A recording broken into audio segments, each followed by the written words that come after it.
This is Geometry, Chapter 7, Section 3, in which we will be studying similar triangles. Now, the rules for similar triangles go along with the rules we discussed last time for similar polygons. Now, if you recall, when we did congruent triangles back in Chapter 4, we used things like SAS, side, angle, hypotenuse, leg, etc. We used a lot of those kinds of things to prove triangles congruent. Some of those rules are still valid for using similar triangles, and then there's also some that only work for similar. So we're going to spend a little time talking about some of the rules for making similar triangles work. Our first one is a postulate. It's called the angle-angle similarity, AA or AA. Okay. If two angles in one triangle are congruent to two angles of another triangle, that's all we need to make the triangles similar. Just having two sets of congruent angles is enough for similar triangles. We don't have to know anything about sides at all.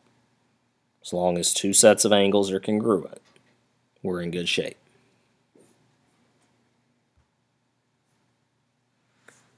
So the question before the jury here is, are these triangles similar? And if they are, we need to write a similarity statement. Well, we know we have in our first case one set of congruent angles because we have a 75 matching a 75. We don't know this third angle, but we can get it. Subtracting from 180 tells us that one is 57. Subtracting from 180 tells me this one at E is 48. Well, now I can see absolutely I don't have two sets of similar angle or congruent angles. I have three. That's even better. So yes, they're similar. Now we just need to write the similarity statement.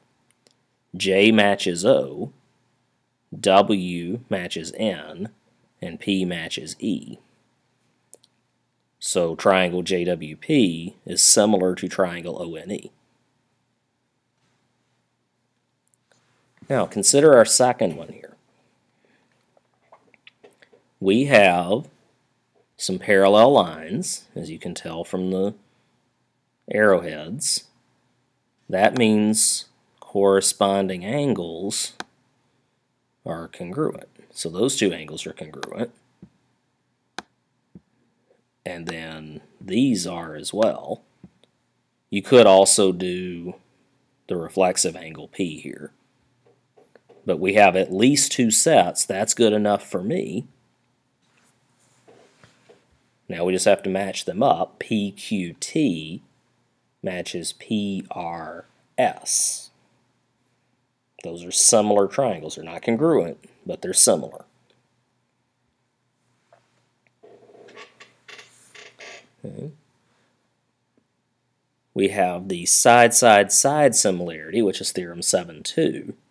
If all the side lengths are proportional, then that's good enough to say the triangles are similar. Looking at these down below, AB to LM would be the same as BC to MN is the same as AC to LN. If all three of those are in the same ratio, then we would say that the triangles are similar. Okay.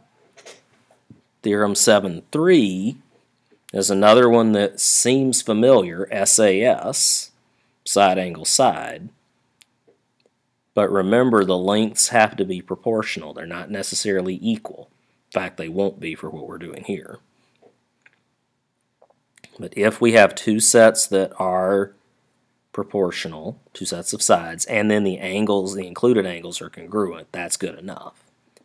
If AB to LM matches AC to LN, and angle A matches angle L, then we can say our triangles are similar. ABC is similar to LMN.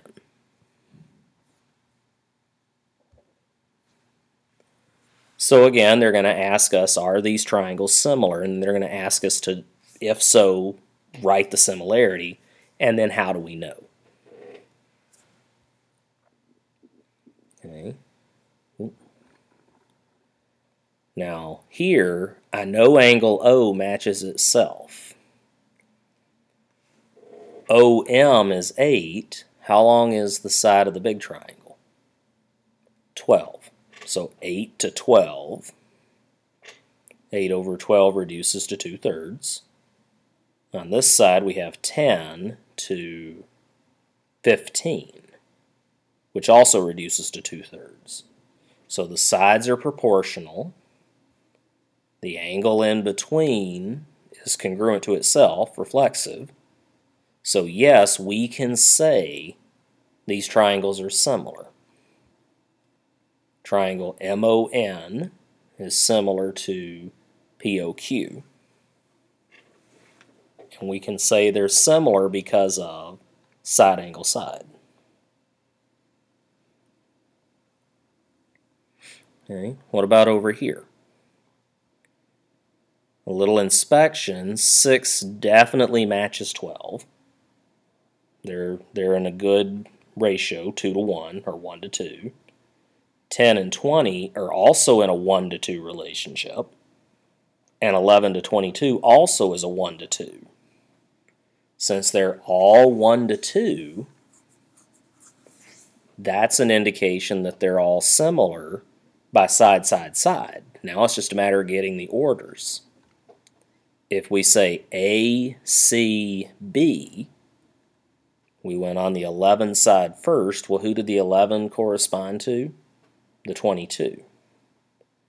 D, C, E. A, C, B matches D, C, E. Okay. Our next theorem is kind of a freebie, just like we did with congruence of triangles earlier. Similarity of triangles and really of all shapes, but specifically triangles here. Similarity is a reflexive thing, it's a symmetric thing, and it's a transitive thing. Okay. That might save us a little time on some proofs later, but no big deal, really. That theorem's kind of a throwaway.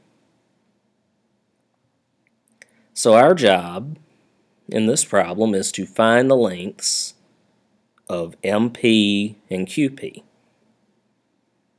Okay. We know the triangles are similar because these angles, angle MQN and angle P, are corresponding, so they're congruent. Same thing on this side, these two are congruent. So angle tells me I have similar triangles. Now it's a matter of writing the relationships, the ratios. 5, this side of the triangle, for the little triangle, is to the whole side, 5 plus x. Okay, don't make the mistake of saying 5x. That's going to screw you up if you do. Over here, it would be 6 over 9.6. Well, now it's just a proportion.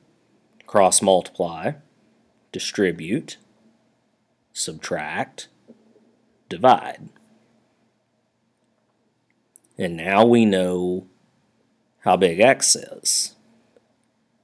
MP, well, QP is 3 because that's what x is.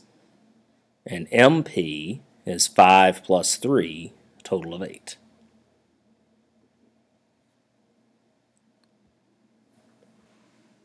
Okay. So here we have one more scenario. They've told me I've got 2 congruent angles. And I've got congruent angles here around R from vertical angles. So I've got angle again. So I can write ratios. 8 is to 10 because it's opposite, those two are opposite of the vertical angles. As S, the side from S is for the side from V. So 8 to 10 equals x plus 6 to 2x plus 6. Distribute, or cross multiply, then distribute. Then work on solving and get x equals 2. Okay. WR is 2 plus 6, which is 8. RT is 2 times 2 plus 6, which gives us 10. Okay. Last thing I want to mention to you, on 482, you'll see some of the diagrams that go with these postulates and theorems. They may come in handy for you, especially as you're starting to get to understand these things a little better. It could be a really helpful thing for you to have these on your note sheet here. And there's blank space on your previous page on 7.2 if you want to use that, or you can put it on somewhere else here. But if it were me, I would seriously consider writing those things down. If you had questions along the way, hopefully you made note of those, bring them in to ask, and we will see you in class.